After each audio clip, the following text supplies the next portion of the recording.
Генерирање на подинамичен развој на приватниот сектор преку поттикнување на иновативноста е крајната цел на проектот Одржлив и инклузивен регионален економски развој во Македонија.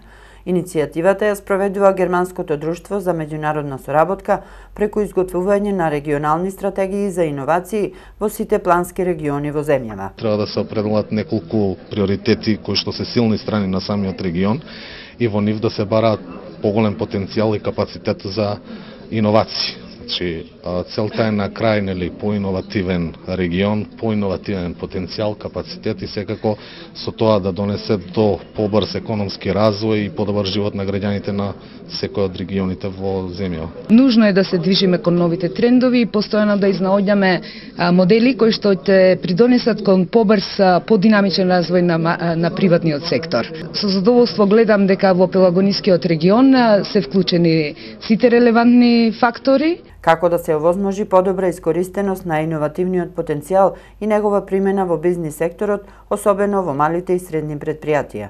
Сработката со истражувачките центри игра најголема улога.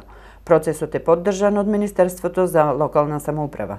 Целта на изработката на стратегиите за иновација е симулирање на иновациите, стимулирање на иновациите предприемништвото во рамките на овие плански региони и заекнување на соработката помеѓу приватниот сектор и сите образовни истражувачки центри и други структури кои што работат во насока на поддршка на приватниот сектор. Ова е за прв пат во Македонија да се воведат стратегии за иновации, со што треба да започне процесот на креирање на економија заснована на знаење. По утврдување на приоритетите и изработка на стратегијата, ќе започне спроведувањето на пилот проект за развивање на иницијативата во која ќе бидат вклучени стопанските комори, представници од приватниот сектор, кластери, бизнис асоцијации, истражувачи и образовни институции, како и граѓанскиот сектор.